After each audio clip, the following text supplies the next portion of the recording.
I never imagined at 65 years old I would stare at my only son's wedding invitation with my name crossed out in angry black marker. For months, Thomas had been punishing me for refusing to sell my home to fund his extravagant wedding to Vanessa. Little did he know, on the morning he was set to marry her, I would receive a phone call that would change both our lives forever, a call that would reveal the painful truth he had been hiding from everyone. Before we jump back in, tell us where you're tuning in from, and if this story touches you, make sure you're subscribed, because tomorrow I've saved something extra special for you. The invitation sat on my kitchen table, a beautiful piece of cream-colored cardstock with gold embossing announcing Thomas and Vanessa's spring wedding at Oak Ridge Estate. When it arrived 3 months ago, I'd proudly displayed it on my refrigerator, running my fingers over the elegant lettering each morning while making my tea. Now it was defaced, my name violently scratched out, with Thomas's handwritten note. "Since you've chosen not to support our future, we've decided you shouldn't be present for its beginning." 30 years of memories surrounded me in this modest bungalow on Maple Street. The yellow curtains James had hung still framed the window above the sink, though sunlight had faded them over the years. Through that window I could see the garden.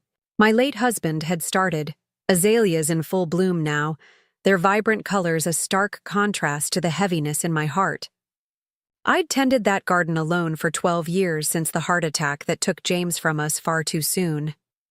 Thomas was our miracle child, born after 7 years of fertility treatments and countless disappointments. James and I had saved for years to buy this house, wanting to provide a stable home where our child could thrive. I remembered how Thomas had learned to walk in the living room, his tiny hands gripping the coffee table James had crafted from reclaimed oak. How the kitchen had been filled with laughter during weekend pancake breakfasts, flour dusting our faces as James taught Thomas to flip the perfect pancake. The backyard still bore the faded chalk markings from Thomas's architectural drawings. As a teenager, his early designs etched into the concrete patio where James had encouraged his creativity. After James died when Thomas was 24, I'd worked double shifts as a nurse at Mercy Hospital to ensure Thomas could complete his master's degree in architecture without student loans. Those years were a blur of exhaustion, coming home at midnight, sleeping a few hours, then rising before dawn for the early shift. But seeing Thomas graduate at the top of his class had made every sacrifice worthwhile. His first commission, a small library renovation, was commemorated in a photo that still hung in my hallway. Thomas and me, arms around each other, his face beaming with pride and promise. When had that grateful, sensitive young man transformed into someone who could treat his mother with such callous disregard? The change had been gradual, I realized. As Thomas's architecture firm found success, he'd moved in increasingly exclusive circles. His clothes became more expensive, his tastes more refined, his visits home less frequent. Then 3 years ago, at 36, he met Vanessa at a charity gala where he'd been honored for designing a new wing of the City Art Museum. Vanessa Bradford came from old money, her family name adorning buildings across the city. At 32, she'd already made partner at a prestigious marketing firm, specializing in luxury brands and high-end real estate. She was polished in a way that made me immediately conscious of my practical clothes and aging hands that bore the marks of a lifetime of hard work. "Mother," Thomas had said during their first visit to my home, the formal address immediately setting my nerves on edge. "Vanessa and I have some exciting news." They'd announced their engagement over tea in my living room, Vanessa's diamond ring catching the light as she extended her hand for my inspection. The stone was enormous, ostentatious in a way that seemed at odds with the values I thought I'd instilled in Thomas.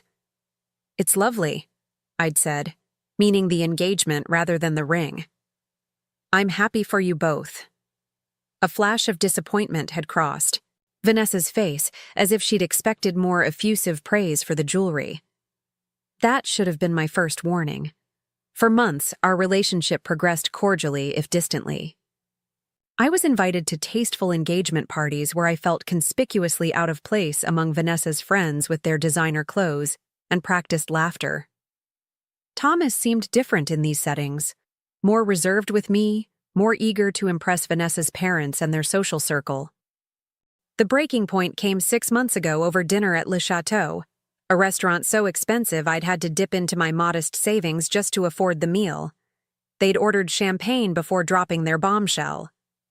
"We've secured Oak Ridge Estate for the ceremony," Vanessa announced, showing me photos of manicured gardens and a grand ballroom on her phone. "It's where my parents held their 30th anniversary party. The waiting list is usually 2 years, but Daddy pulled some strings."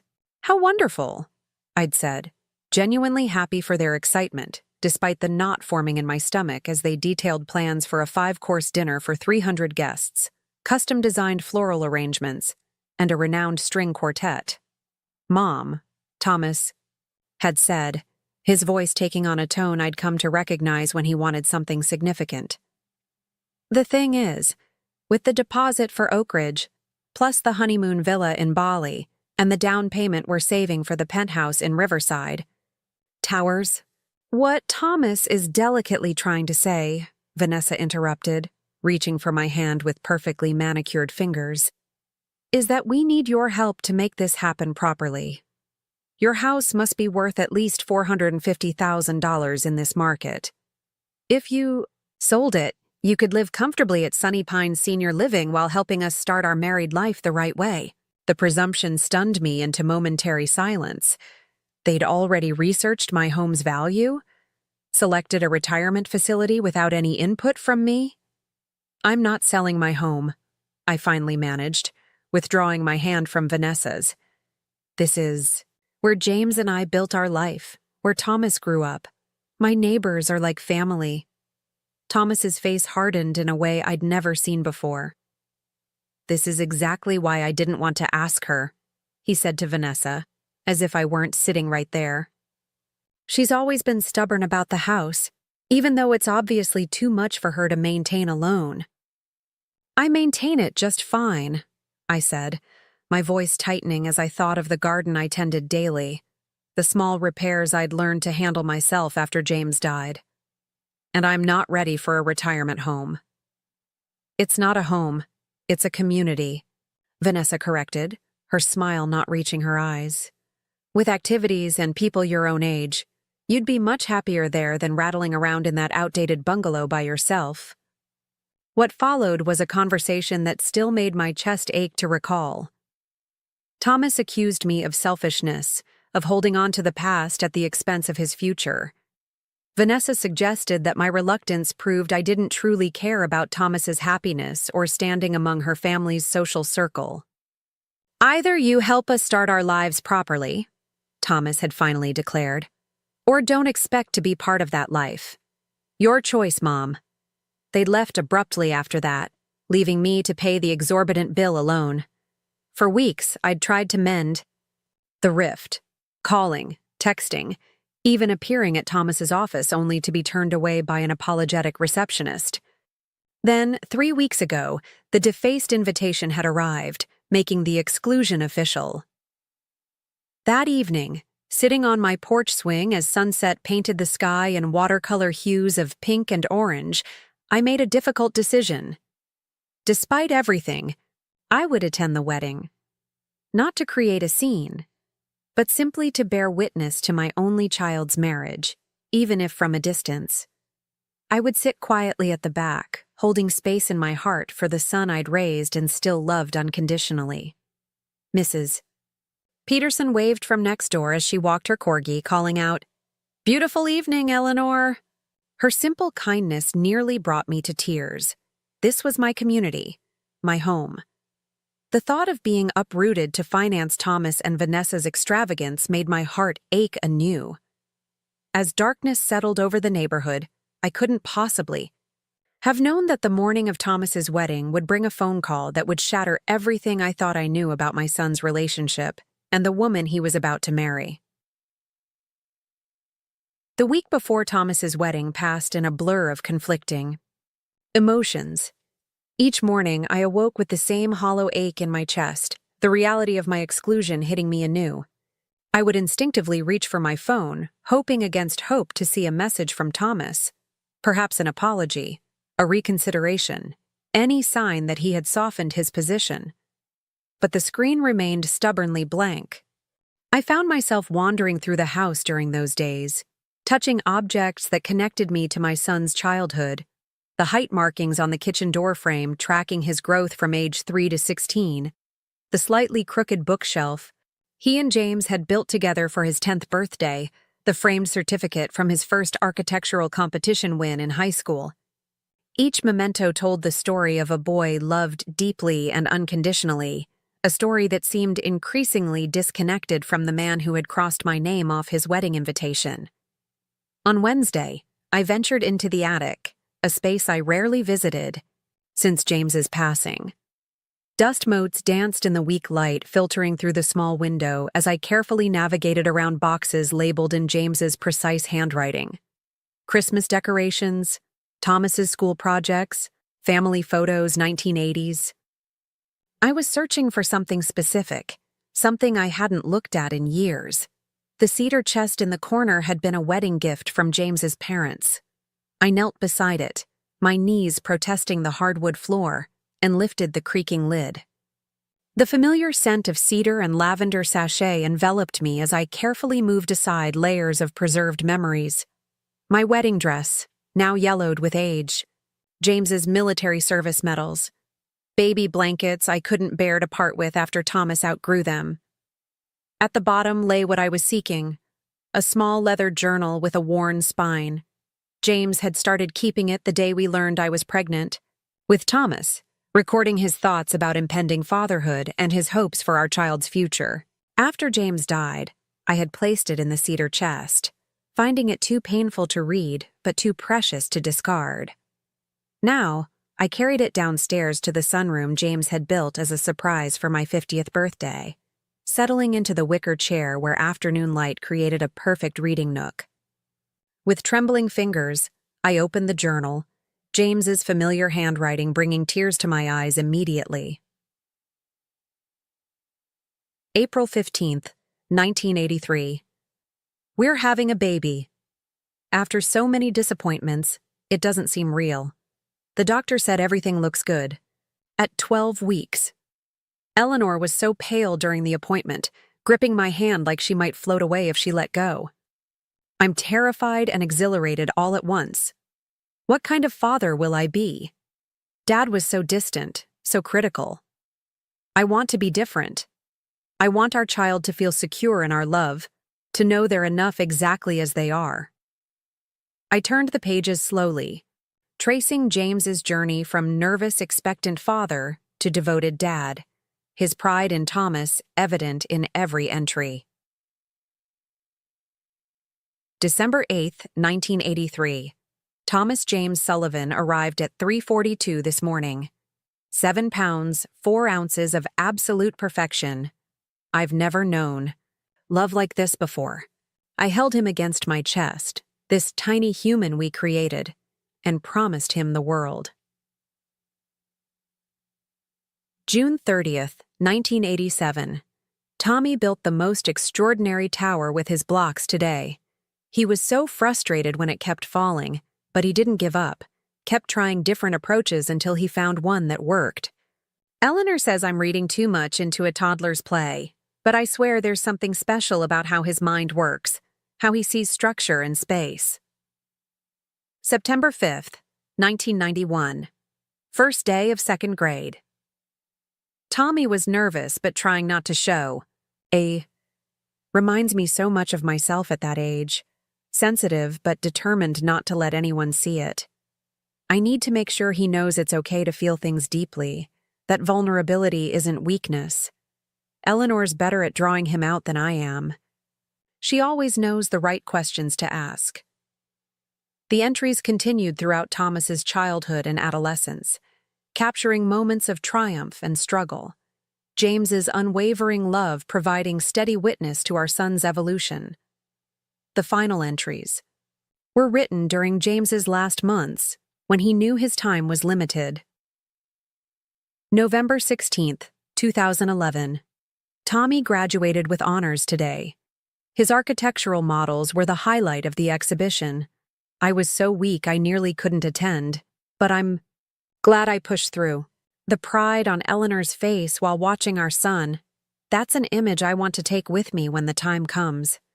She's sacrificed so much for him, especially these past 2 years during my illness. I worry about them both after I'm gone. Tommy's so focused on making his mark that he sometimes misses what's truly important. I hope he realizes one day that his mother's unwavering support is worth more than any career achievement. December 3rd, 2011, asked Tommy to look after Eleanor when I'm gone. He promised he would, tears in his eyes. He's a good man at his core, but he's ambitious in a way neither Eleanor nor I ever were. I fear that ambition might lead him to value the wrong things, to chase approval from the wrong people. I've tried to teach him that true wealth isn't measured in dollars, but in love, in community, in living with integrity. I can only hope those lessons have taken root. By the time I closed the journal, twilight had fallen, and tears had dried on my cheeks. James had seen it all. Thomas's sensitivity, his intelligence, his ambition, but also the shadow side, his vulnerability to external validation, his desire to belong among those he admired. The seeds of the conflict we now faced had been present even then, noticed by a father whose observations were unclouded by the blind devotion I sometimes fell prey to as a mother. The following day, I visited Beatrice, my closest friend since nursing school. At 70, she had a directness that came from decades in emergency medicine and a wisdom I had relied on since James's death. Her small apartment was cluttered with mementos from her travels. She had never married, choosing instead to work with Doctors Without Borders for much of her career. The scent of chai tea filled her kitchen as she listened to my plan to attend the wedding, despite my exclusion. "Are you sure that's wise, Ellie?" she asked, concern evident in her faded blue eyes. "Thomas and that woman of his could make a very public scene." "I need to be there," I explained, cupping the warm mug between my hands. "Not to disrupt anything, just to witness. He's my only child, Bea. How could I not be present on his wedding day, even if he thinks he doesn't want me there?" Beatrice studied me for a long moment. "You've always had more grace than sense," she finally said with a sigh. "If you're determined to go, at least let me drive you. I don't want you facing this alone." Her offer brought fresh tears to my eyes. "Thank you," I whispered. "That would mean everything." "What will you wear?" she asked practically, moving to her overstuffed closet. "You'll need to look dignified but understated. Nothing that screams estranged mother of the groom." We spent the afternoon sorting through our combined wardrobes, finally settling on a dove-gray dress with a subtle silver thread woven through the fabric. It was elegant without being flashy, respectful without being drab. Beatrice loaned me a vintage pearl necklace to complete the ensemble. "There," she said, as I stood before her full-length mirror. "You look like exactly what you are, a woman of substance and heart who deserves better than she's been given." The night before the wedding, I barely slept. A spring storm rolled through after midnight, thunder rattling the windows as if echoing my turbulent emotions. By dawn, the rain had cleared, leaving the world washed clean and fragrant. I rose early, watching the sunrise from the garden bench where James and I had shared countless morning coffees. "I don't know if I'm doing the right thing," I whispered, as if he could hear me. "But I can't bear the thought of not being there, even if Thomas never knows I came." I dressed carefully, applied light makeup to disguise the shadows beneath my eyes, and fastened Beatrice's pearls around my neck. At precisely 8:30 a.m., I heard her car pull into the driveway. The ceremony wasn't until 11 Siao, but Oak Ridge Estate was on the opposite side of the city, and we wanted to arrive early enough to slip into the back row unnoticed. I took one last look around my beloved home before picking up my handbag. On the entry table sat a small wrapped package, A wedding gift for Thomas and Vanessa that I had no expectation of being able to deliver. It contained an antique silver compass that had belonged to James's grandfather, a symbol of finding one's true direction in life. Inside, I'd tucked a card with a simple message: "May you always find your way home. With love, Mom." Just as my hand touched the doorknob, the phone rang. I hesitated, glancing at the clock. Beatrice was waiting. We needed to leave. The phone continued its insistent ring. Something compelled me to answer it, some instinct I couldn't explain. "Hello?" I said, expecting perhaps a telemarketer or wrong number. The voice that responded was female, unfamiliar, and clearly distressed. "Is this Eleanor Sullivan? Thomas Sullivan's mother?" "Yes," I replied cautiously. "Who's calling, please?" "My name is Rebecca Martin. We've never met, but—" Her voice caught on what sounded like a sob. "I think there's something you need to know about your son's wedding, about Vanessa. I don't know who else to call." Through the window, I could see Beatrice checking her watch, ready to whisk me to a wedding that suddenly felt even more complicated than it had moments before. "I'm listening," I said quietly, sinking into the chair beside the phone table as Rebecca began to speak, her words gradually unraveling everything I thought I knew about my son's relationship and the woman he was about to marry in less than 3 hours.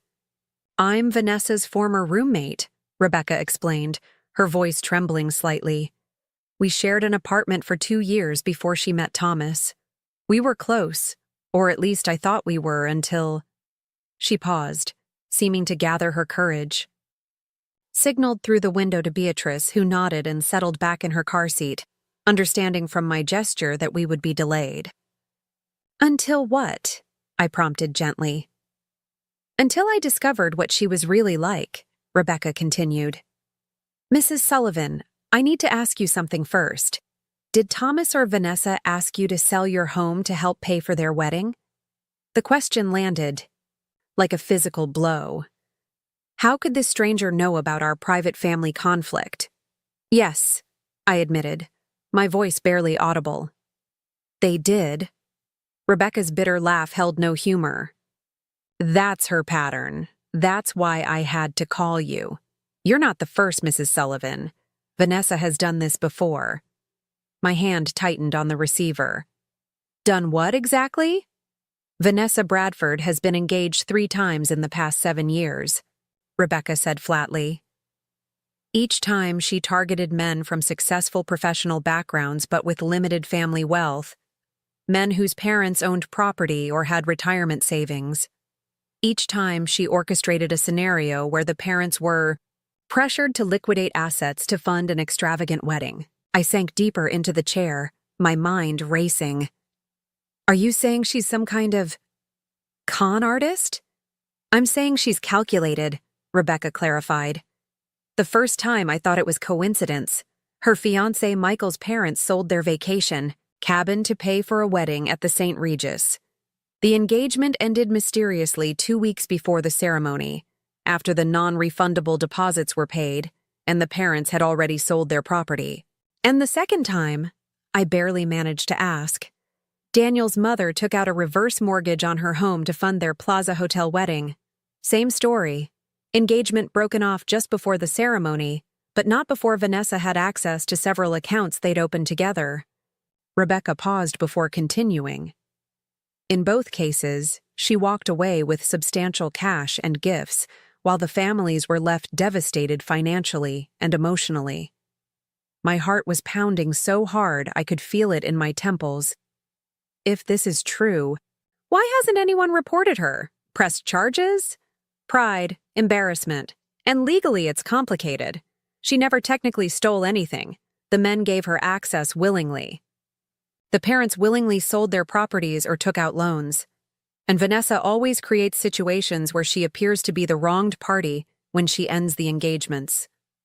My mind flashed to Thomas's defense of Vanessa whenever I'd expressed, even mild reservations, how he'd become increasingly isolated from his old friends since their relationship began. how Vanessa had subtly directed their social life toward her circle exclusively. "How do you know all this?" I asked, suspicion creeping into my voice despite the ring of truth in her words. "Because I helped her once," Rebecca admitted, shame evident in her tone. With Daniel, the second fiancé, I corroborated a story she created about him having an inappropriate relationship with a colleague. It wasn't true, but I backed her up because she convinced me he had wronged her. Later, I found evidence that she'd planned it all along, including text messages about targeting his mother's house specifically. "Why are you telling me this now? Today, of all days?" "Because last night she called me, drunk, laughing about how she'd managed to drive a wedge between you and Thomas, how she'd convinced him you were selfish and unsupportive." Rebecca's voice cracked. She said, and I'm quoting, "Another sentimental old bat who'll probably die alone in a nursing home while I enjoy her liquidated equity." The cruelty of the words stole my breath. I closed my eyes, pieces falling into place. Vanessa's immediate focus on my house, her practiced sympathy when discussing my situation, her subtle encouragement of Thomas's worst tendencies toward status-seeking and material acquisition. "I know I should have come forward sooner," Rebecca continued, "but she has a way of making people afraid. She's vindictive when crossed. After I confronted her about Daniel, she spread rumors that got me fired from my job. I had to move cities, to start over. Why risk calling me now then? Because I can't live with myself if I let it happen again. Last night's call was my breaking point. The way she talked about you, about Thomas." She hesitated. "There's more, Mrs. Sullivan. Something about financial trouble Thomas doesn't know about." Beatrice had gotten out of her car now, concern evident on her face as she approached the front door. I waved her inside, my mind reeling. "What financial trouble?" I asked. "Vanessa lost her job 3 months ago. She's been pretending to go to work, but she was fired for falsifying client billings. She's deeply in debt, credit cards, shopping addiction, gambling. She needs Thomas's income and other sources of cash. Your house equity would solve a lot of her problems." The doorbell rang, Beatrice using her key to let herself in. She found me pale-faced in the entryway, the phone clutched in my white-knuckled hand.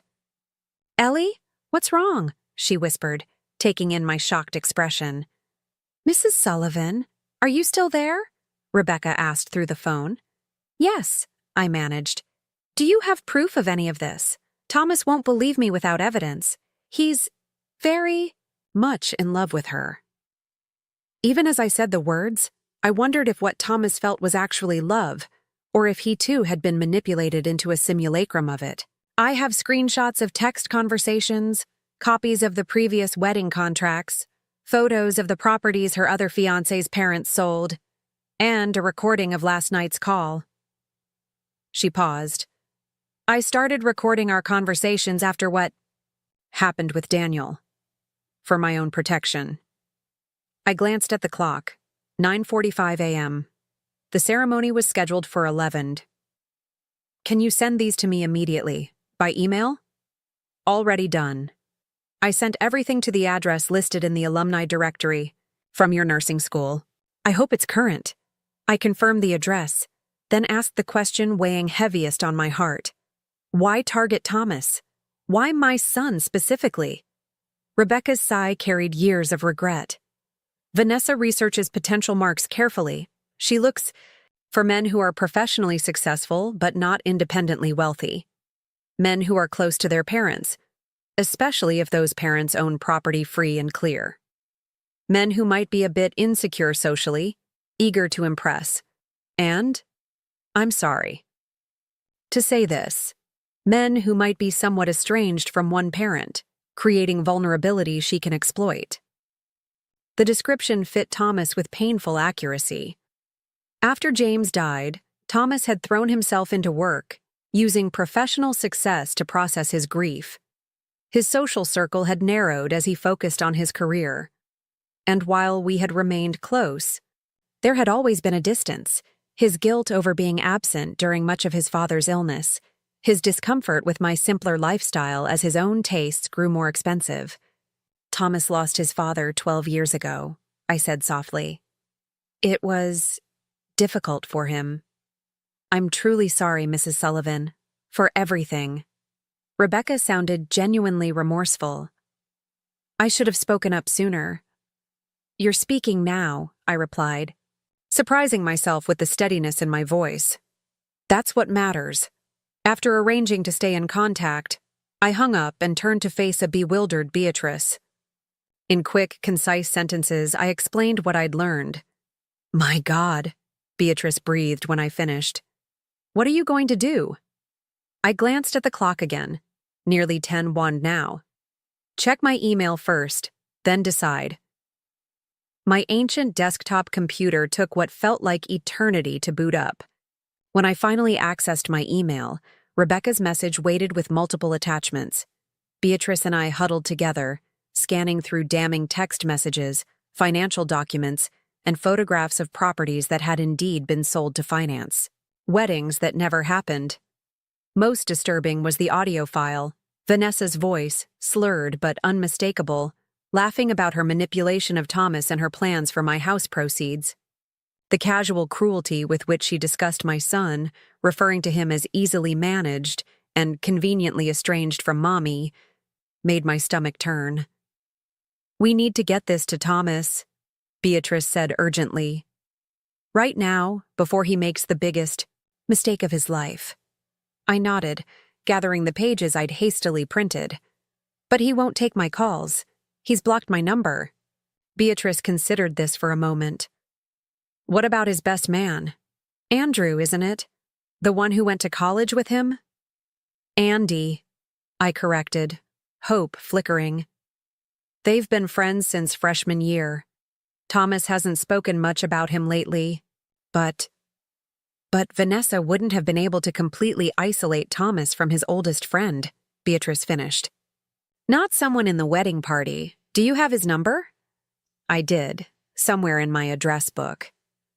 After a frantic search, I found it and dialed with trembling fingers, praying he hadn't changed numbers in the years since I'd last contacted him. The call went to voicemail.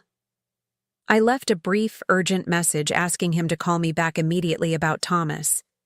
Then, running out of options and time, I made a decision. "We're going to the wedding," I said firmly, gathering the printed evidence into a folder. "Not as guests, but to stop it." Beatrice looked skeptical. "They'll never let you near him. You said the venue has security." "Then we'll find another way," I insisted, a mother's determination overriding all other considerations. "I will not let that woman destroy my son." As we hurried to the car, the gravity of what we were attempting hit me fully. I was about to possibly humiliate my son on what should have been the happiest day of his life. Even with evidence, he might not believe me. He might hate me forever for interfering. But the alternative, standing by while he married a woman who saw him as nothing more than a financial resource to be exploited, was unthinkable. "James always said I was too protective," I murmured, as Beatrice navigated morning traffic at decidedly above legal speeds. "That I needed to let Thomas make his own mistakes." "There's mistakes, and then there's catastrophes," Beatrice replied, grimly. "This falls firmly in the latter category." Oak Ridge Estate appeared ahead, its manicured grounds and elegant facade a stark contrast to the emotional turmoil we carried with us. Luxury cars filled the parking area, guests in formal attire already making their way toward the garden where the ceremony would take place. My heart sank as I spotted a uniformed security guard checking invitations at the entrance. Beatrice parked at the far end of the lot, and we sat for a moment, formulating a plan. "The service entrance," I finally suggested. "From my nursing days, there's always a back way in for deliveries and staff."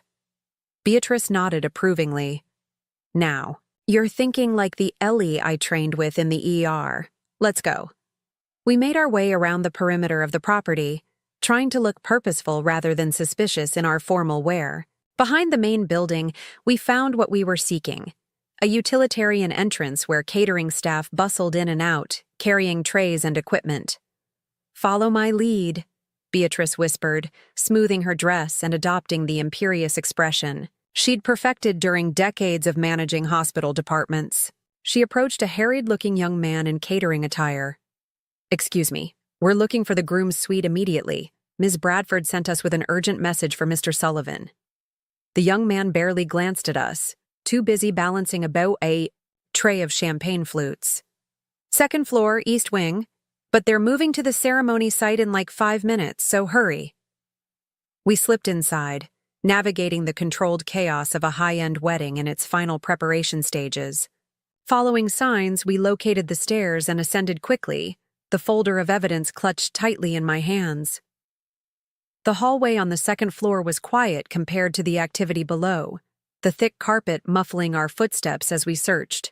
For the east wing, a burst of male laughter guided us to a door marked Groom's Suite.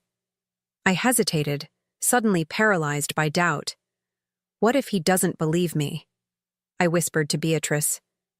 What if this only pushes him further away? Beatrice squeezed my hand reassuringly. That's a risk we have to take.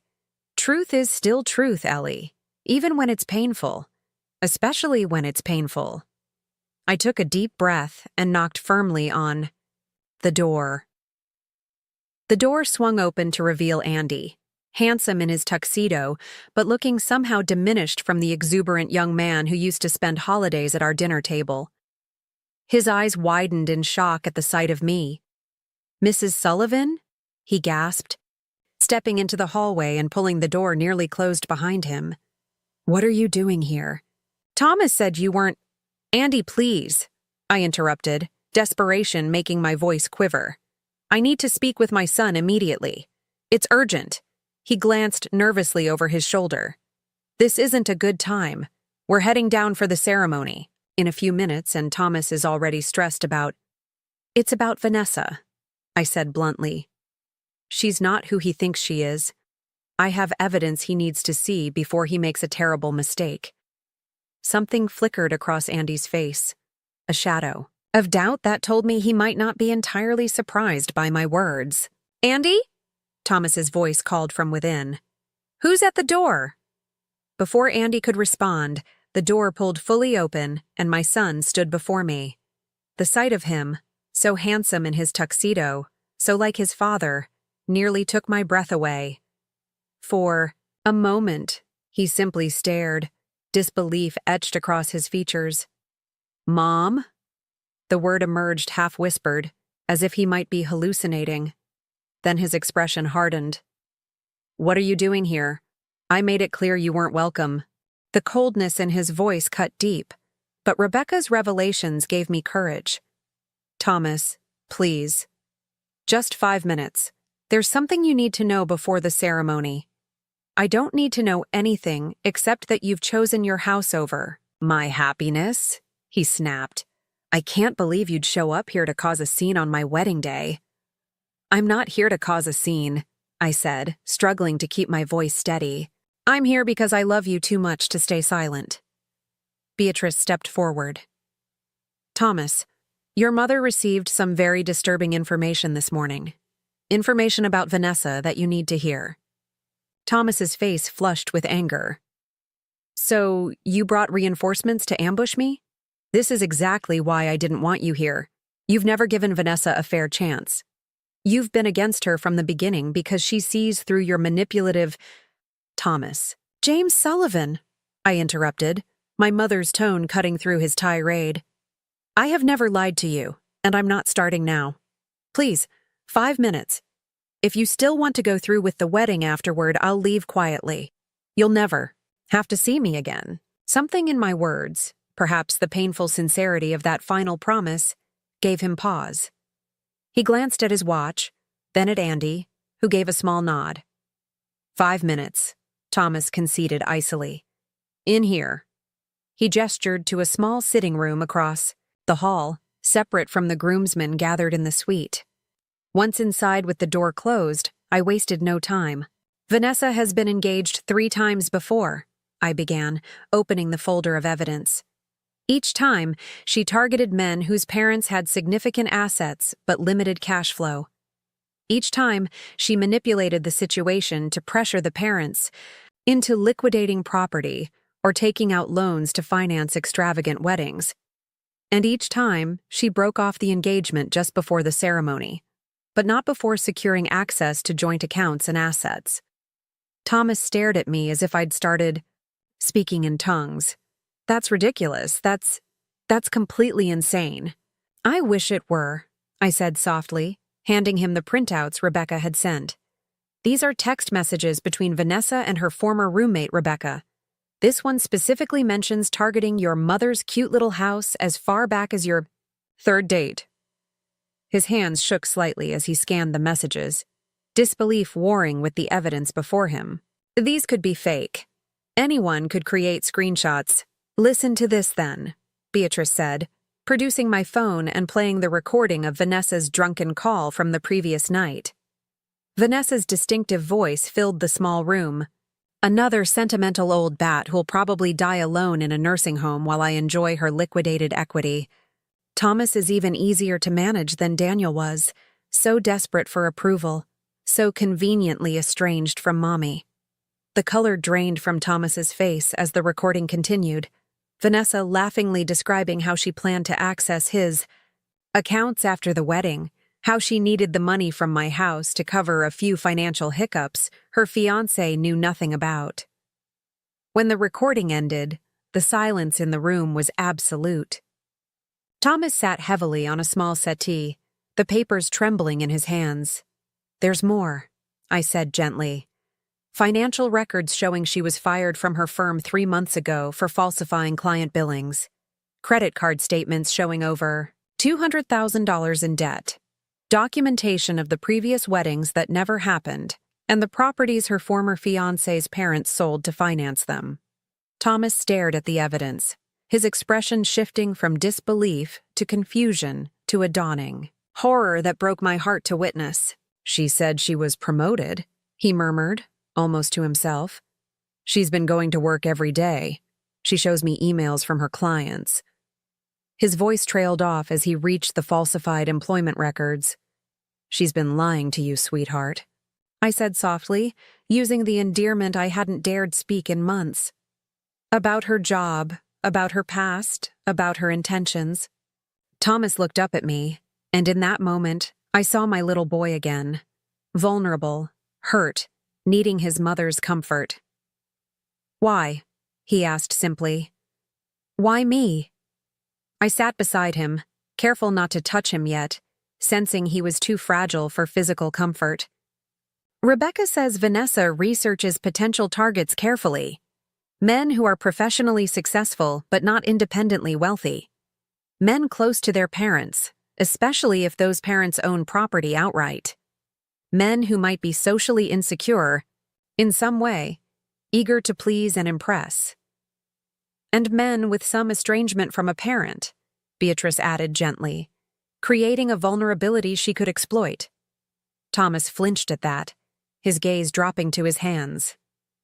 "After Dad died," he said quietly, "I threw myself into work, into building something that would make him proud. Make you proud."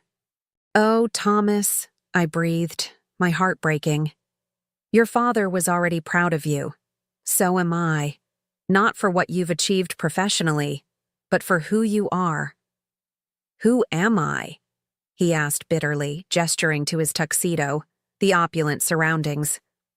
"Someone who was ready to cut his mother out of his life for a woman who saw him as nothing but a meal ticket. Someone so desperate for status that he couldn't see what was right in front of him?" "You're human," I said firmly. "We all make mistakes. We all want to be loved, to belong." Vanessa exploited that very human need. A sharp knock at the door interrupted us. Andy poked his head in, his expression tense. "Thomas? Everyone's waiting.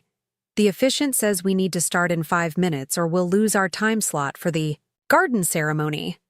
Thomas stared at the documentation in his lap, then at me, indecision written across his features. "What do I do?" he asked, sounding younger than I'd heard him in years. "There are 200 people out there. Vanessa's family, my colleagues, everyone we know." "You have options," Beatrice said practically. "You can postpone, citing an emergency. You can go through with it knowing what you know and deal with the aftermath later. Or you can end it now." Thomas ran a hand through his carefully styled hair, disrupting it in a way that reminded me powerfully of his father. "If I postpone or go through with it, I'm just prolonging the inevitable, aren't I? Once I know this, I can't unknow it." "No," I agreed softly. "You can't." Another knock, more insistent this time. "Thomas!" It was Vanessa's father, his authoritative voice unmistakable even through the door. "What's the holdup? Vanessa is ready to process in." Thomas took a deep breath, squaring his shoulders in a gesture so like James that tears pricked my eyes. "I need to see her," he said, standing up. "I need to look her in the eyes when I ask her about this." "Is that wise?" Beatrice asked, concern furrowing her brow. She might try to talk her way out of it, manipulate the situation. Thomas gathered the evidence, folding it carefully and tucking it into his jacket pocket. "Maybe, but I need to do this my way." He turned to me, his expression a complex mixture of pain, gratitude, and resolve. "Thank you for coming today, for not giving up on me even when I gave up on you." Before I could respond, he opened the door and strode into the hallway, brushing past Vanessa's startled father without explanation. Andy gave me a quick, encouraging nod before following, leaving Beatrice and me alone in the sitting room. "Well," Beatrice said after a moment, "that didn't go quite how I expected." "No," I agreed, my heart racing. "But he heard us. He believed us. That's more than I dared hope for." "What now?" Beatrice asked. I glanced at my watch, 10:58. Now we wait. And pray he finds the strength to do what needs to be done. We made our way downstairs, avoiding the main areas where guests were gathered. Through a window, I could see the garden ceremony site, rows of white chairs adorned with lavish floral arrangements, a flower-covered arch where vows would be exchanged, musicians poised with their instruments. So much expense, so much spectacle, all built on a foundation of lies. The sound of raised voices drew our attention to a side corridor. Thomas and Vanessa stood facing each other in what appeared to be a small antechamber, its door ajar. She was resplendent in a designer gown that must have cost more than my annual pension, her expression a mixture of confusion and increasing alarm as Thomas spoke. His back to us.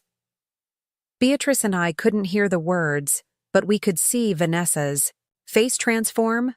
First disbelief, then defensive anger, then a calculating calm that sent a chill down my spine even from a distance. She reached for Thomas, her hand on his arm, her expression softening into something that seemed like genuine distress. I could see her mouth forming words that looked like denials, explanations, perhaps even accusations against me. Thomas shook his head, removing her hand from his arm, then reached into his pocket and withdrew the papers. Vanessa's composure faltered as he handed them to her one by one. Even from our vantage point, I could see the moment when understanding dawned, the realization that her scheme had been exposed, that this target would not be as easily manipulated as the others. Her transformation was startling. The beautiful, controlled woman who had looked down on my modest home and simple life vanished, replaced by someone whose face contorted with fury. She snatched at the papers in Thomas's hands, ripping several before he could step back. Her voice rose, now, audible even to us. "You ungrateful, pathetic little man. Do you have any idea what you're throwing away? Who do you think would want you without me? You're nothing but a small-time architect from nowhere, with your shabby little firm and your sad little dreams." Thomas stood still, absorbing the verbal assault with a calmness that spoke of newfound clarity. When she paused for breath, his response was too quiet for us to hear, but its effect on Vanessa was electric. Whatever he said made her recoil, as if slapped, for A moment. They stood in tableau, Thomas straight-backed and resolute, Vanessa trembling with thwarted rage. Then she did something I would never have expected from the polished, controlled woman I thought I knew. She picked up a crystal vase from a nearby table and hurled it at the wall beside Thomas's head. The crash brought several wedding staff running. Vanessa stormed past them, shoving aside a concerned-looking woman in a coordinator's headset. She disappeared down the corridor, the train of her designer gown sweeping behind her like a vengeful cloud. Thomas remained in the antechamber, his back still to us, his shoulders slightly slumped as if a great weight had been lifted but had left bruises in its wake. After a moment, Andy appeared at his side, saying something that made Thomas nod in agreement. "Should we go to him?" Beatrice whispered, watching the scene unfold with wide eyes. I shook my head. "Not yet. He needs a minute." Andy guided Thomas toward another door, presumably to give him privacy from the growing number of staff and curious guests drawn by the commotion. I glimpsed my son's profile as he turned, ashen but composed, his jaw set in the same determined expression James had worn when facing difficult truths. "What happens now?" Beatrice asked as we watched them disappear from view. "I don't know," I admitted. "But whatever it is, I'll be here for him, if he wants me to be." Before Beatrice could respond, Vanessa's father appeared at the end of the corridor, his face thunderous as he surveyed the broken glass and confused staff. His eyes landed on me, narrowing in recognition and immediate hostility. "You," he said, advancing toward us with barely contained fury. "This is your doing. You couldn't stand to see your son happy, could you? Had to poison him against Vanessa because you're jealous of her youth, her success, her place in his life." I straightened my spine, meeting his gaze steadily. "Mr. Bradford, I understand you're upset, but perhaps you should speak with your daughter before making accusations. My daughter is in tears because your son just called off the wedding minutes before the ceremony," he shouted, his face reddening dangerously. "Do you have any idea of the humiliation, the expense? We have 200 guests out there." "I'm sorry for the inconvenience," I replied, keeping my voice deliberately calm. "But I'm more concerned about the fact that your daughter has a pattern of targeting men for financial gain, breaking off engagements after families have liquidated assets, and walking away with substantial sums that were never returned." My direct statement stopped him cold. His expression shifted subtly, a flicker of something, knowledge, concern, crossing his features before hardening again into indignation. "That's preposterous. That's defamation. I could sue you for—" "You could," Beatrice interjected smoothly. "But then all the evidence would become part of the public record. The recordings, the text messages, the documentation of previous engagements and financial transactions. Is that really a risk you want to take, Mr. Bradford?" The implication hung in the air between us. After a long moment, he stepped back, straightening his tie in a gesture that seemed designed to buy time rather than adjust his appearance. "I don't know what game you're playing," he said, his voice now controlled, almost diplomatic. "But this isn't over. Vanessa and Thomas have just had a misunderstanding. Every couple argues before the wedding. It's normal pre-ceremony jitters." His attempt to minimize what had just occurred would have been almost comical if it weren't so desperately sad. I wondered how many times he had made similar excuses for his daughter, how many warning signs he had ignored or justified away. "Mr. Bradford," I said gently, "I think we both know this is more than jitters. Your daughter needs help, not enablement. And my son deserves the truth." Before he could respond, Andy reappeared at the end of the corridor, scanning the area until he spotted me. He hurried over, pointedly ignoring Mr. Bradford. "Mrs. Sullivan," he said, slightly out of breath. "Thomas is asking for you. He's in the library on the east side of the building." He glanced at the broken glass, the hovering staff, Mr. Bradford's thunderous expression. It's been quite a morning." "Thank you, Andy," I said, reaching out to squeeze his arm gratefully. For everything. As Beatrice and I followed Andy toward the library, leaving Mr. Bradford surrounded by the wreckage of his daughter's latest scheme, I felt a curious mixture of sorrow and relief. The wedding that had consumed my thoughts for months was now definitively canceled, but at what cost to my son's heart and pride?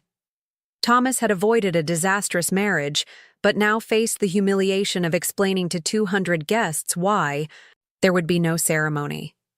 Yet beneath these concerns ran a current of cautious hope. Thomas had asked for me. After months of silence and rejection, my son wanted his mother by his side as he navigated the aftermath of betrayal. It was a beginning, tenuous, fragile, but real. Outside the library door, I paused, gathering my courage. Whatever lay ahead, uncomfortable explanations to guests, potential confrontations with Vanessa's family, the long process of Thomas rebuilding his trust in others and in himself.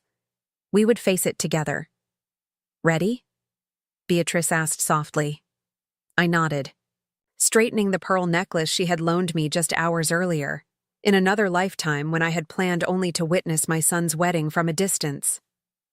Ready, I confirmed, and opened the door to whatever came next. The library at Oak Ridge Estate was a sanctuary of quiet elegance, walls lined with leather-bound books, deep leather chairs, and tall windows that bathed the room in natural light. Thomas stood with his back to one of these windows, his silhouette framed against the bright spring day outside. He had removed his bow tie and jacket, and somehow this small dishevelment made him look more like himself than he had in months.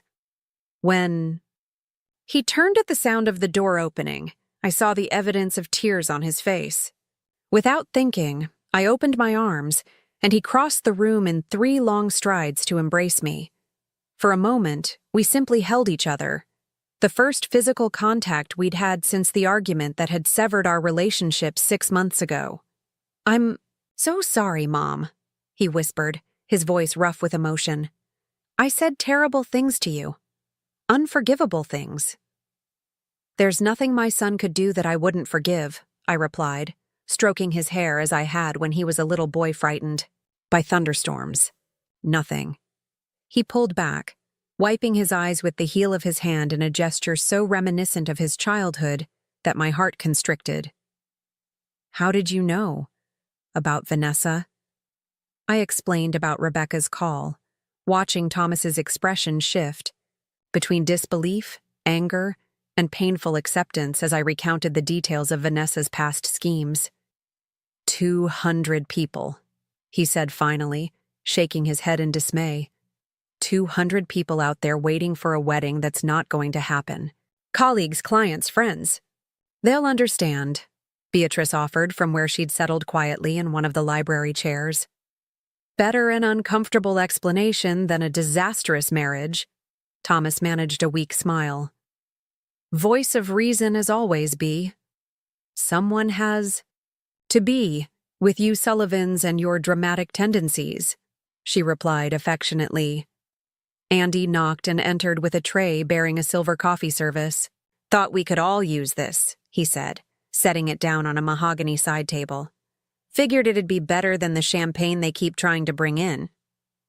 As he poured, a flurry of activity in the corridor outside caught our attention. Raised voices, hurried footsteps, the squawk of walkie-talkies. The wedding coordinator appeared at the door, her professional composure notably strained. Mr. Sullivan, she began hesitantly. I don't mean to intrude, but the situation is becoming somewhat difficult to manage. Ms. Bradford has, well, she's rather dramatically departed the premises in the bridal car. Her parents are speaking with guests, suggesting there's been a postponement due to a medical emergency concerning you. She paused delicately. Is that the narrative you'd prefer us to support? Thomas stared at her blankly. Medical emergency? Mr. Bradford is saying you suffered a panic attack, Andy explained, his expression caught between concern and amusement. Apparently, you're now sedated and resting, and the wedding will be rescheduled. That's absurd, Thomas said, straightening, indignantly. I'm clearly not sedated or having a medical crisis. It's a face-saving fiction, I suggested gently. For them as much as for you. He considered this, then shook his head decisively. No, I won't start the next chapter of my life with a lie, however convenient. He turned to the coordinator. Please tell the guests that I deeply apologize for the inconvenience, but the wedding has been canceled. Not postponed, canceled. They're welcome to stay for the meal if they wish. It's already paid for. I'll make a brief statement in...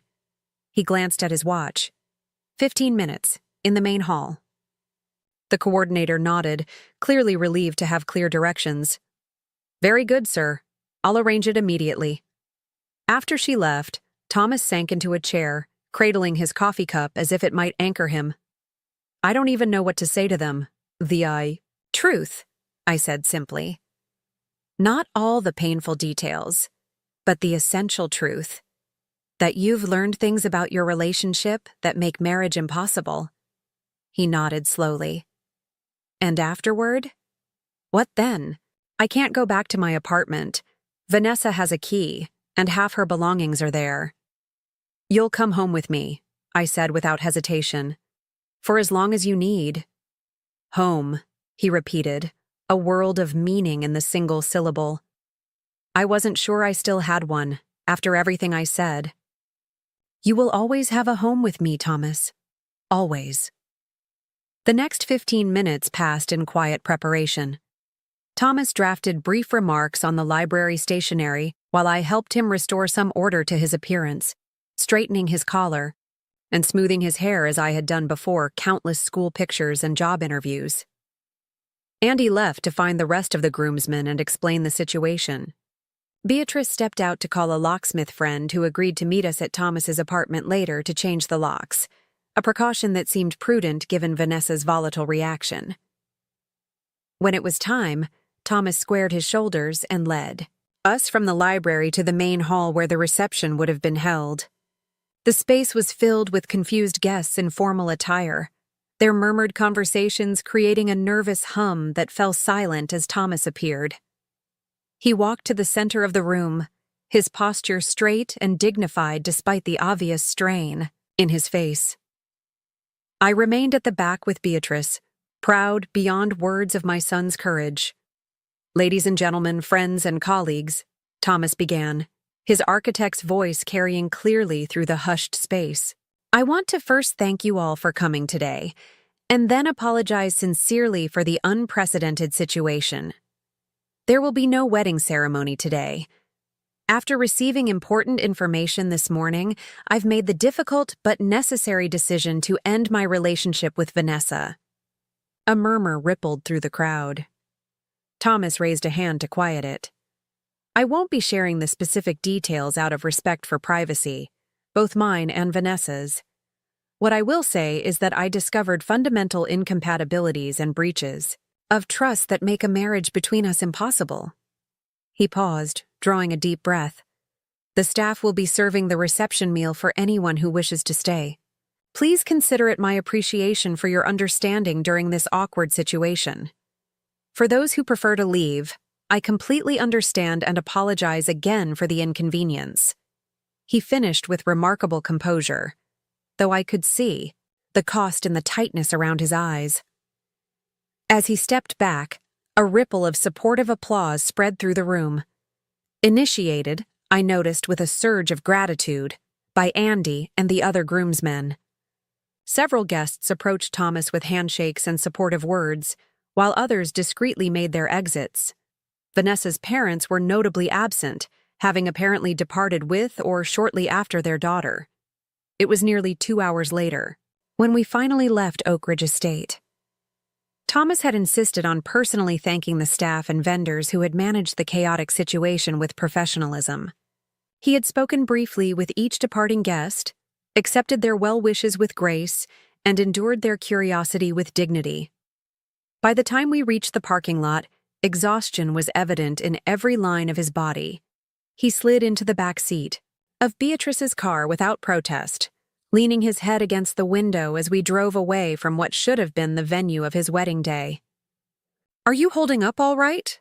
I asked softly, reaching across to touch his hand. He nodded without opening his eyes. Just tired. And he hesitated. Embarrassed? Ashamed? I was so completely fooled. Vanessa is practiced at deception, reminded him. And she targeted you specifically because of qualities that are actually virtues.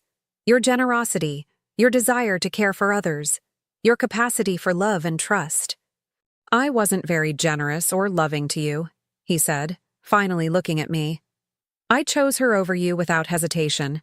I threatened to cut you out of my life if you didn't sell your home. Who does that to their mother?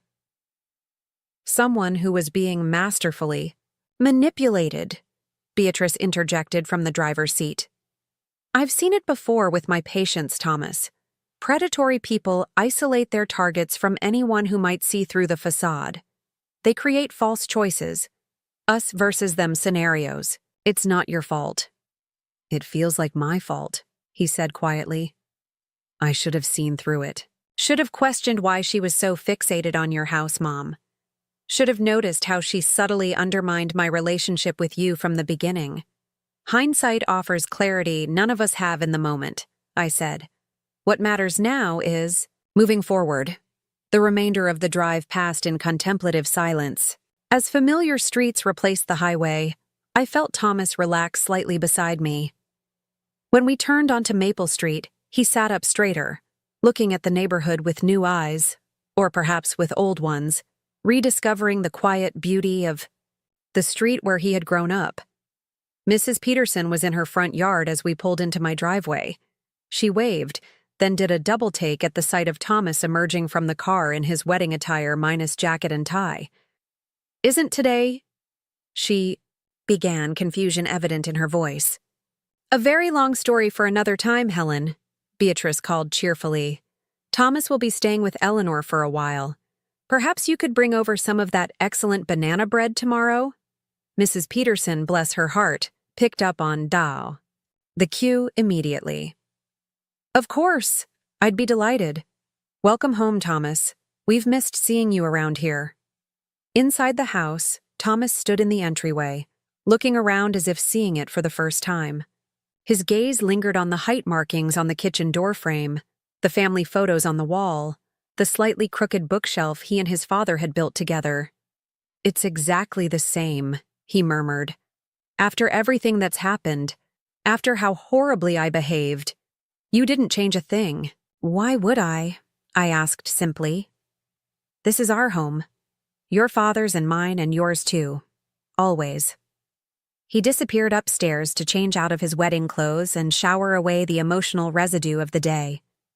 Beatrice helped me prepare a simple meal, comfort food from Thomas's childhood, chicken and dumplings that had been his favorite since he could eat solid foods. You're a remarkable woman, Eleanor Sullivan, Beatrice said as she chopped carrots at the kitchen counter. After everything he said to you, how he treated you, here you are, making his favorite meal and welcoming him back without condition. That's what mothers do, I replied, though the compliment warmed me. Love doesn't keep score. Still, she insisted. Many people would hold at least a little grudge, demand at least a formal apology. I shrugged, rolling out dough for the dumplings. What would be the point? He's hurting enough already. Besides, he did apologize, and I believe him. The rest will come with time.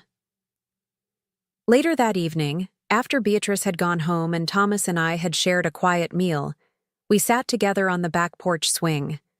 The garden was peaceful in the twilight, the azaleas luminous in the fading light. For a long while, we simply rocked in companionable silence, the rhythmic creaking of the chains a soothing counterpoint to the day's chaos. I spoke to Rebecca, Thomas said finally. While you were setting the table, she called to check if I was all right. That was thoughtful of her. He nodded. She said Vanessa's done this before. Not just the engagements and financial schemes, but the vicious character assassination afterward. Apparently, her previous fiancés were subjected to rumors about infidelity, mental instability, even criminal behavior. Are you worried she'll try that with you? I asked, concerned. Let her try, he said with unexpected steel in his voice. I have the evidence Rebecca provided, plus documentation of her financial deceptions, and unlike her previous targets, I have no intention of slinking away in embarrassed silence. I studied my son in the gathering darkness, noting the determination in his profile. Perhaps Vanessa had inadvertently given him something valuable, a newfound strength, a clearer understanding of his own boundaries and worth. Your father would be proud of how you handled today, I said softly. Standing up in front of all those people and taking responsibility when you could have hidden behind a convenient lie. Thomas was quiet for so long, I thought he might not respond. When he did, his voice was thick with emotion. I found Dad's journal in my jacket pocket when I changed. I don't remember putting it there. I smiled in the darkness. I may have slipped it in this morning before everything happened. I thought you might need his wisdom today, whatever occurred at the wedding.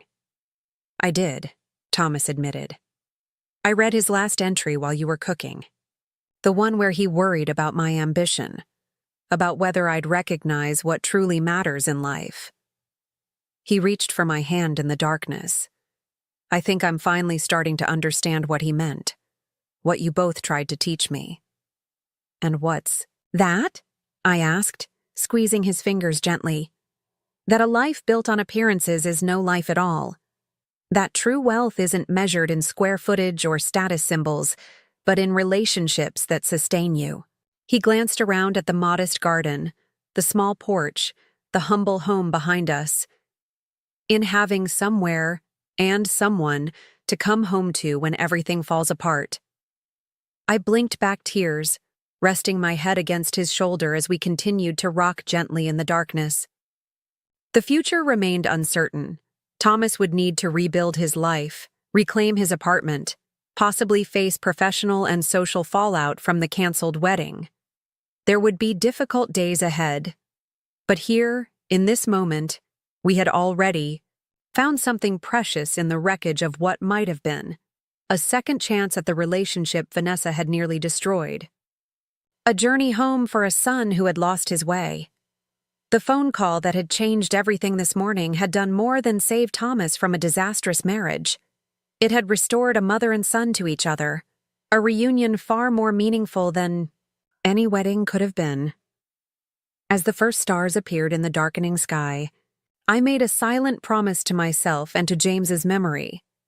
This time, I would make sure Thomas understood his true inheritance, not a house to be sold or equity to be liquidated, but the enduring legacy of being loved unconditionally, exactly as he was. That was a wealth no one could ever manipulate, exploit, or take away. The peaceful sanctuary Thomas and I found that evening on the porch swing proved to be merely the eye of the storm. The week that followed brought a whirlwind of complications, confrontations, and unexpected revelations that tested our newly restored relationship. The first challenge came the following morning. Thomas had just come downstairs, drawn by the aroma of pancakes, another childhood comfort, when his phone rang. The screen displayed his law firm's name, and his face tightened with apprehension. "Hello?" he answered, his professional voice settling into place despite his obvious tension. I busied myself at the stove, trying to give him privacy while remaining close enough to offer support if needed. The one-sided conversation I overheard was troubling. "Yes, I understand. Of course it's unexpected. No, I don't think that's fair at all. I see. May I at least come in to discuss this in person? I appreciate that, Gerald. Thank you." When he hung up, Thomas stood motionless in the middle of the kitchen, his expression shell-shocked. "What happened?" I asked gently, turning off the burner and moving to his side. That was Gerald Hoffman, the senior partner. Thomas's voice sounded distant, detached. Vanessa's father called him last night.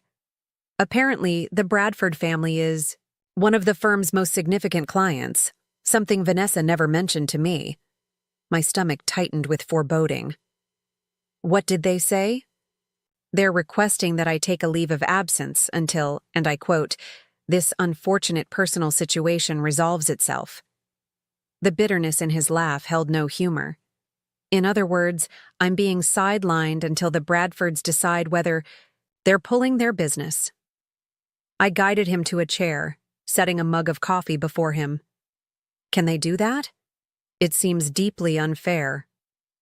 They can do whatever they want, Thomas said, staring into the coffee as if it might contain answers. I'm not being fired, not yet anyway, but I'm effectively being put on ice. My current clients will be reassigned to other associates. Because you refused to marry a woman who lied to you? That's absurd. Thomas took a sip of coffee, grimacing at its bitterness. Office politics rarely align with fairness, Mom, especially when millions in client billings are at stake.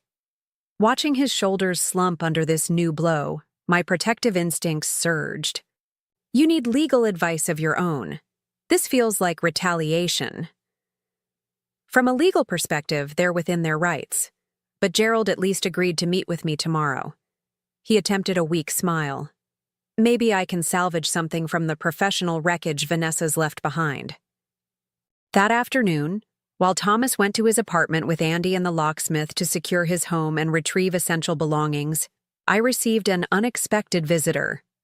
The doorbell rang just after 2 o'clock, revealing a slender woman in her early 30s. Her auburn hair pulled back in a neat ponytail, her expression nervously determined. Mrs. Sullivan? I'm Rebecca Martin. She extended her hand tentatively. I hope it's okay that I came by. I wanted to check how Thomas is doing, and to apologize to you in person. I invited her inside, studying the woman whose phone call had changed everything. In person, Rebecca projected a quiet competence tinged with obvious regret. As we settled in the living room with tea, she seemed unable to meet my eyes directly. I should have come forward sooner, she began, her fingers nervously tracing the rim of her teacup. Long before things reached this point, if I'd spoken up months ago, Thomas might have been spared such public humiliation. You spoke up when it mattered most, I assured her. That took courage. Rebecca shook her head. Not courage, belated conscience. I was complicit in Vanessa's schemes for too long, making excuses, looking the other way. By the time I realized how destructive she truly was, she already had leverage over me, professional and personal. As Rebecca shared more about her history with Vanessa, a disturbing pattern emerged. Vanessa Bradford was more calculating than even the evidence had suggested. She cultivated relationships with people she could use, maintained extensive documentation on potential targets and their families, and employed a network of associates, like Rebecca had once been, to help execute her schemes. It's not just the financial aspect, Rebecca explained. Vanessa enjoys the control, the manipulation. Breaking apart family bonds gives her a particular satisfaction. She sees love and loyalty as weaknesses to exploit, not strengths to respect. How did you break free of her influence? I asked. Rebecca's expression darkened. Her previous fiancé, Daniel, after she engineered their breakup, he attempted suicide. I was the one who found him. She swallowed hard. Somehow that was my wake-up call. I realized I couldn't participate in destroying people's lives anymore, not even passively. The revelation hung heavy between us. Thomas had narrowly escaped, not just financial exploitation, but potentially devastating emotional trauma. Have you spoken with the other families? Michael's and Daniel's? I asked. Rebecca nodded. I've been trying to make amends. Michael has rebuilt his life, though his parents had to sell their cabin to cover debts. Daniel, she hesitated. Daniel is still struggling. The shame was overwhelming for him. He moved back in with his mother, rarely leaves the house. Before we could continue, the front door opened and Thomas appeared with several suitcases. His eyes widened at the sight of Rebecca in our living room. Rebecca? What are you doing here? She stood awkwardly. I wanted to see how you were holding up. And to warn you, Vanessa isn't likely to simply walk away. Based on her patterns, she'll try to retaliate somehow. Thomas set down his bags with a weary sigh. She already has. I'm effectively suspended from my firm because of her father's influence. That's just the beginning, Rebecca said grimly. Check your social media, your email. She'll be working to control the narrative. Thomas pulled out his phone, frowning as he scrolled through notifications. His face paled visibly. She's posted on every platform. Says I had a mental breakdown at the wedding, that she's praying for my recovery and supporting me during this difficult time. He continued reading, his expression hardening. She strongly implies I've been struggling with substance abuse issues that I kept hidden from her. Classic Vanessa, Rebecca said. She's positioning herself as the concerned, supportive partner while simultaneously destroying your reputation. There's more, Thomas said, his voice tight with controlled anger. Emails to my colleagues, clients, even old college friends, all expressing her deep concern about my increasingly erratic behavior leading up to the wedding. I moved to his side, reading over his shoulder. The messages were masterfully crafted, superficially compassionate while planting devastating seeds of doubt about Thomas's mental stability and professional competence. She's trying to ensure that when you tell the truth about why you called off the wedding, no one will believe you, Rebecca explained. She's undermining your credibility before you can damage hers. Thomas sank onto the couch, overwhelmed by this new assault. How do I fight this? If I defend myself, I look defensive and unstable. If I say nothing, her narrative becomes reality. Rebecca sat beside him, her expression serious but determined. You fight it with the truth, documentation, witnesses, the same evidence that convinced you of her deception. She paused. And you're not alone. I've been in contact with Michael and Daniel. They're willing to come forward now to corroborate the pattern, the possibility of allies, other victims who understood exactly what Thomas was experiencing, visibly strengthened his resolve. We need a strategy, he said, a spark of his professional confidence returning. Careful, measured responses, legal, considerations, damage control. As they began discussing options, I slipped into the kitchen to give them space. Through the doorway, I watched my son, less than 48 hours removed from his canceled wedding, already finding the strength to face this new challenge. His posture had straightened, his voice grown more assured as he and Rebecca outlined potential approaches. The doorbell rang again, interrupting their planning session. When I opened it, Andy stood on the porch with several more of Thomas's belongings and a troubled expression. Mrs. Sullivan, you need to see this, he said, handing me a local newspaper. The society page featured a large photograph of Thomas and Vanessa from their engagement party, beneath a headline that made my blood run cold. Architects Meltdown. Derail Society Wedding. Family concerns about mental health. It's in the online edition too, Andy said grimly. Comments are already flooding in, people claiming they always noticed something off about Thomas, others expressing sympathy. For Vanessa! I carried the newspaper to Thomas, whose face hardened as he read the article. It was clearly sourced exclusively from the Bradford family, portraying Thomas as unstable and Vanessa as the supportive fiancée blindsided by his breakdown. Your firm's managing partner is quoted, I noted, pointing to a paragraph where Gerald Hoffman expressed support during this difficult time and mentioned Thomas's leave of absence to focus on health concerns. The article concluded with a statement supposedly from Thomas himself, words he had never spoken, expressing regret for any embarrassment caused to the Bradford family and asking for privacy during this challenging personal time. They're quoting me without my authorization, Thomas said incredulously. That's libel. I never said any of this. Rebecca's expression was grim, but not surprised.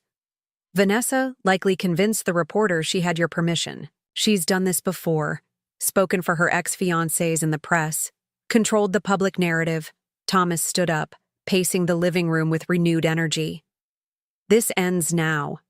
I won't be painted as mentally unstable or substance addicted to protect Vanessa's reputation.